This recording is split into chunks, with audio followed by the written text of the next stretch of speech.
The environmental campaigner Emily Penn has led a number of all-female ocean cleanups in her mission to save our waters from the growing amount of plastic. Earlier this year, she came on the sofa to share the findings of her expedition to Seattle and accidentally hinted there was another major project in the making. You going again? When are you going? Yes, end of next year. We're actually looking at. We're not still live on it. Yes, we are. Oh no!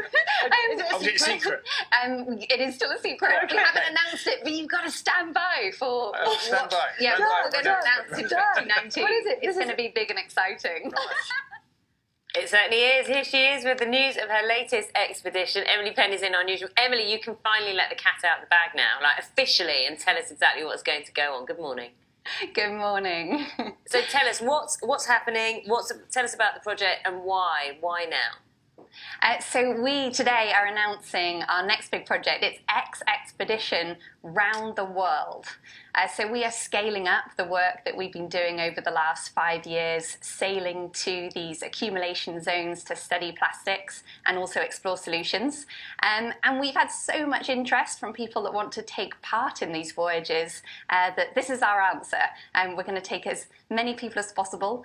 300 women will be joining us over the next 2 years to sail 38,000 nautical miles around the planet. Okay, we'll talk about how you're going to find these women to join you in a moment. But in a practical sense, how does this work? So how many are on a boat at a time, and how long will each leg, I suppose, last?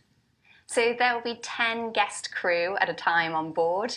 Each leg will be anywhere from 1 to 5 weeks, depending on where in the world it is. Okay, so let's talk about how you're going to get these women. You want 300 women. Who do you want to apply? Who do you want to get in touch with you? Well, the key is diversity. So what we realise is that there's no silver bullet solution to solve this issue of ocean plastic.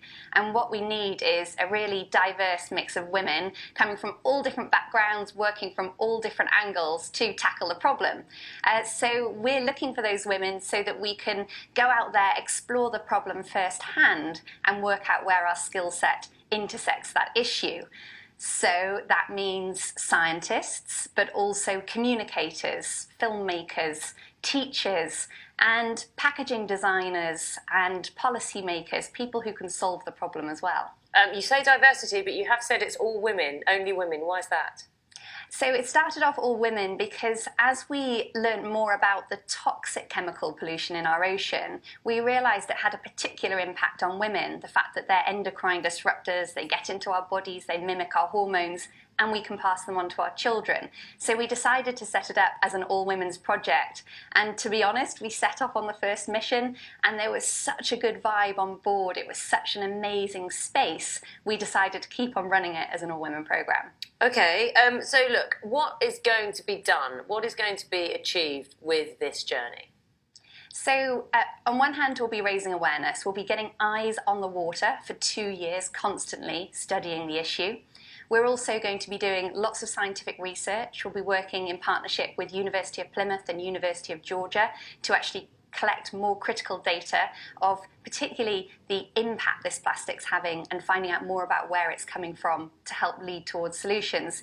But the bit I'm really excited about is building an army, getting 300 women out there so that they can bring that experience back to land and work out how to bring change in whatever sphere of influence they have available to them. Emma, it's good to talk to you. I'm glad you finally got the chance, Emily, to be able to announce the project. I know people can get in touch with you via your website as well to get their application in. And then it's just a video interview, isn't it, initially? Exactly, yeah, an application form, and then we'll do an interview and we'll go from there. Brilliant. Emily, thank you so much. Good luck.